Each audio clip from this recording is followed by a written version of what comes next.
Yung part na pupunta ka dun sa namatay, yung sa parents nung namatay mong tropa. Parang ang hirap sabihin na, okay lang po yan, condolence po. So, minsan parang yayakapin mo na lang sila without words, andun na lang yung sympathy.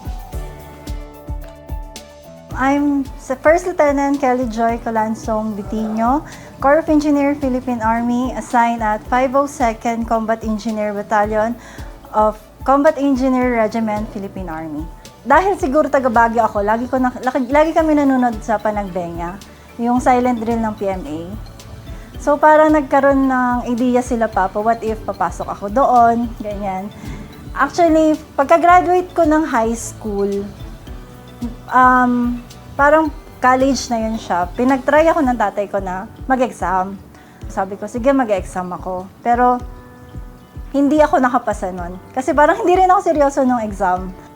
2013, August or September, may exam ulit ng PMA. Sabi ng tatay ko, mag-exam ka ulit. So, nag-exam ulit ako.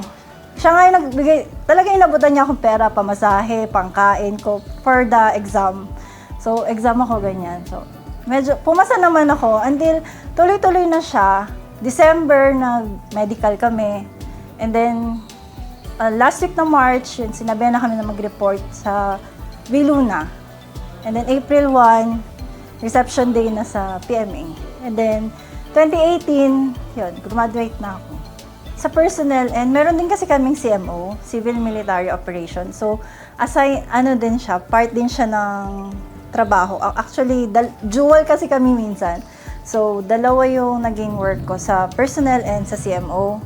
Ang ginagawa naman namin doon is makikipag-ugnayan sa LGUs. So, sa mga civilian naman talaga siya. So, nagkaroon kami dati ng mga medevac, transportation assistance, tapos medical mission. So, actually, dito din kami, natuto din ako magtuli. Actually, nag-hands-on ako. Madami kasi talagang bata noon that time. Ongoing kami ng medical mission. So, talaga namin is magtuli.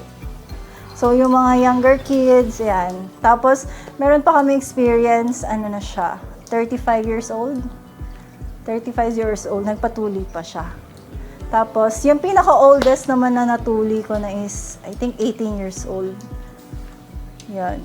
Tapos, aside from mga medical missions, yun, kung may mag-invite sa amin ng fun run, bloodletting, ganun naman yung ibang ginagawa namin sa CMO. Yung may encounter kami before, and then namatayan kami ng tropa at may wounded kami. So, kailangan silang ilabas from that. So, yung sa trabaho ko kasi is sa personnel. So, parang sakop namin yun sila. Pag namatay, kailangan asikasuhin yung paglibing. During that encounter, hindi namin sila nailabas agad. And knowing na, syempre sila ang Muslim kasi kailangan 24 hours dapat na nalibing na sila. So, yun yung isang namin. Yun yung isang hindi ko makakalimutan experience ko. Kasi, kailangan ko asikusuhin yung wounded na tropa, and then kailangan din naming madala yung namatay na tropa dun sa family niya kasi nga kailangan na siyang ilibing.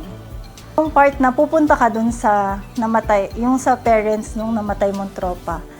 And yun yung isang yung hindi ko alam at first hindi ko alam kung ano sasabihin ko. So, ang hirap kasi na makita sila, syempre. Parang ang hirap sabihin na okay lang po yan, condolence po. So, minsan parang yayakapin mo na lang sila without words, andun na lang yung sympathy. As an army personnel, yung paniniguro lang namin na secure kayo matulog sa gabi is already a public service for me. So, hindi man masyadong nakikita yung trabaho. Kasi usually, ang iniisip nila pag army is nasa bundok lang, nakikipaggera. Pero yung pakikipaggera na yun is already a public service para lang maging safe ang mga tao. Ako po si First Lieutenant Kelly Joy Vitinho, Corps of Engineer, Philippine Army, ang inyong public servant.